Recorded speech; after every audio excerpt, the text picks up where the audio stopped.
नमस्कार दोस्तों, SS24 पे आप सभी का स्वागत है। हमारे पास जो कांग्रेस यूनिट के जो गाजियाबाद से कार्यकर्ता एक मौजूद है, इनसे जो है हम पूछेंगे इनको दिल्ली के मुद्दों पे और इनका अपना लोनी में कुछ मुद्दा है उससे संबंधित मुद्दों पे डिस्कशन करेंगे। हाँ, तो बताइए सर, अपना परिचय दीजिए। नमस्कार दोस्तों, सोनू गोयल नाम है मेरा और गाजियाबाद इकाई से कांग्रेस पार्टी का समर्थक हूं मैं और लोकतंत्र में विपक्ष के साथ हूं और अपनी बात विपक्ष की तरीके से रखूंगा। सवाल कीजिए। बताइए, दिल्ली में क्या मुद्दे हैं आपके, किस तरह के मुद्दे आप लोग विपक्ष में बैठे हुए हैं? एक सार्थक विपक्ष की भूमिका निभाइए। और अभी जैसे रामलीला मैदान में जो बगल में मजार वगैरह है उसके खिलाफ कोर्ट ऑर्डर हुआ है, तो आप लोग कहीं ना कहीं जो यहाँ की पब्लिक है जो है मुसलमानों को कहीं ना कहीं आप लोग उकसा के जो है उसमें कोर्ट ऑर्डर को भी आप लोग वायलेट करवाना चाहते हैं। देखिए सुनिए, अब इस टाइम दिल्ली के अंदर अगर मुख्य मुद्दे की बात की जाए तो दिल्ली के अंदर प्रदूषण मैं समझता हूँ सबसे बड़ा मुद्दा है। क्या स्थिति है इस टाइम दिल्ली के अंदर? सांस लेना भी लोगों का दुर्लभ हो गया है। और अभी हमारे दिल्ली खासकर केंद्रीय मंत्री नितिन गडकरी की जगह मैं तो 3-4 दिन के लिए आता हूँ और मैं कोशिश करता हूँ कि जितनी जल्दी हो सके दिल्ली से बाहर निकला जाए, दिल्ली NCR से। तो आप समझिए, खासकर मैं सरकार से कहूँगा कोई पहल करें किसी प्रकार से और इस समस्या का समाधान करें, क्योंकि है तो बड़े स्तर की बात और समाधान हो जल्दी ताकि लोग राहत की सांस लें। आप समझिए, बुजुर्ग आदमी हैं, छोटे छोटे बच्चे हैं, तो परेशानी होती है। दूसरा सवाल कीजिए आप। नहीं, अभी आपके इंडी गठबंधन की तो सरकार थी 6 महीने में, तो आप ये कहना चाह रहे हैं 6 महीने के अंदर अंदर पूरा दिल्ली का सारी हवा खराब हो गई? 6 महीने पहले यहाँ पे जो है जापान था। ये देखिए, इंडी गठबंधन की सरकार थी, केजरीवाल जी थे और अब इस टाइम दिल्ली के मुख्यमंत्री हैं रेखा गुप्ता जी। भारतीय जनता पार्टी ने हर मुद्दे पे ये बात कही कि जी हम तैयार हैं पूर्ण रूप से।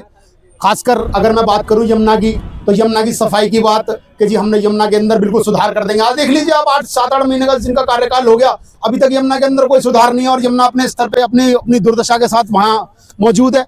और यही सब चीजें, क्योंकि आपने जिम्मेदारी लिया है, पिछले 27 साल से आप प्रयास कर रहे थे, आप सरकार में अब आए हैं और आप आने के बाद अब आप बहानेबाजी कर रहे हैं, तो ये सही नहीं है, क्योंकि आप दूसरे के ऊपर ठीकरा फोड़ देंगे। को आप जो है सार्थक तरीके से उठाए ना।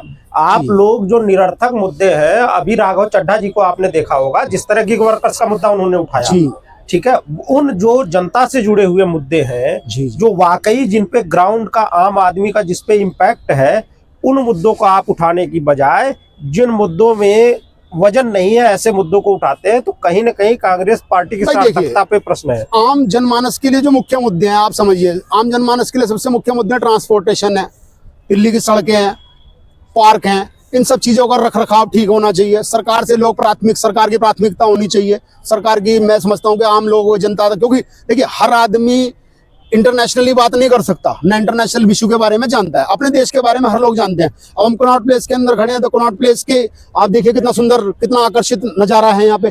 क्यों पूरी दिल्ली का ऐसा नजारा ना हो? आप हमारे पूर्वी दिल्ली के अंदर चले जाइए, पूर्वी दिल्ली के अंदर आप खड़े नहीं हो सकते, कई कुछ गलियां ऐसी है, कितना कंजेस्टेड एरिया है कि वहां पे आप खड़े होने की तक की जगह नहीं है। तो ऐसा ही, मतलब कहने का मतलब है, आपने जब जो चीज लोगों को सपने दिखा रहे हैं बड़े बड़े, तो उन सपनों को पूरा कीजिए, मैं तो यही कहूंगा आपसे। क्योंकि बाकी आपकी, और देखिए जहां तक दिल्ली ट्रांसपोर्ट है, दिल्ली ट्रांसपोर्टेशन है, डीटीसी के अंदर क्या व्यवस्था है? डीटीसी आज लॉस में चल रही है नहीं, क्योंकि आप फ्री की रेवड़ियां जैसे पूर्व की गवर्नमेंटों ने बांटी, आप भी उसी रेवड़ी को बांट रहे हैं। आपको ये मुद्दे अभी जब इंडी गठबंधन में थी तो आपने फ्री को तो मुद्दा बनाया नहीं, चुनाव के पहले आपने मुद्दा बनाया नहीं, तो पॉलिटिक्स आप, मैं तो जहां तक मेरी निजी राय है, मैं समझता हूँ किसी प्रकार के भी आज दिल्ली के अंदर लोग सक्षम है, दिल्ली के अंदर महिलाएं हो, पुरुष हो, सक्षम है। दिल्ली ट्रांसपोर्टेशन यानी किराया देने के लिए हर आदमी के पास इतने पैसे हैं, जो दिल्ली के अंदर दिल्ली का नागरिक है, दिल्ली की नागरिकता जिसके पास है, मैं जानता हूं, मैं समझता हूं कि उसको भूखी हाथ से खाली नहीं है। आप उन्हें फ्री फंड का प्रलोभन दे रहे हैं कि ये हमारे साथ जुड़े रहे ताकि हमारा वो वोट करते रहे, गलत है ये। मैं समझता हूं कि इस देश के अंदर मुफ्त में कुछ भी नहीं मिलना चाहिए, मैं इसके बिल्कुल खिलाफ हूं, चाहे सरकार कोई भी हो। नहीं, गाजियाबाद में आप किन मुद्दों का? देखिए गाजियाबाद में क्या, गाजियाबाद में कुछ हमारे, अगर मैं लोनी की बात करूं, क्योंकि मैं लोनी का रहने वाला हूं प्रॉपर, तो मैं वहाँ लोनी की बात करूं, हमारे लिए सड़क मुख्य मुद्दा है। दिल्ली सहारनपुर राष्ट्रीय राजमार्ग है हमारा, जिसका आज तक निवारण नहीं हुआ। कई बार बजट पास हो गए, कागजों में ही वो सड़क बन जाती है और कागजों में ही वो सड़क का निर्माण हो जाता है और कागजों में ही वो खत्म हो जाती है, जबकि सड़क पे इतने बड़े बड़े गड्ढे हैं। और खासकर कुछ लोग वहाँ हिंदूवादी नेता हैं जो गलत तरीके का प्रचार प्रसार करते हैं, उस पर रोक लगनी चाहिए पूर्ण रूप तरीके से। कानून अपने तरीके से काम करे, क्योंकि देश के अंदर कानून है, थाने हैं, पुलिस है, सुरक्षा बल है। इन सुरक्षा बलों के होते हुए हमें किसी की जरूरत नहीं है। आप और हम जो ये बातें कर रहे हैं, ये भी हम सुरक्षा बलों की वजह से कर रहे हैं। हमारे देश के जो सुरक्षा बल है, खासकर दिल्ली पुलिस की सुरक्षा की वजह से, नहीं तो कहीं बोलने भी नहीं दिया जाएगा। तो आत्मरक्षा क्या अधिकार नहीं है आम जनमानुष का? भाई आत्मरक्षा, मैं वही तो बता रहा हूँ। अब आत्मरक्षा के लिए आप किसी प्रकार को किसी से भिड़वाओ। आत्मरक्षा ये है, सबसे पहले तो आप अपना लालन पालन अपने परिवार का पूरा कीजिए, ताकि आपका परिवार सुख शांति से रह सके।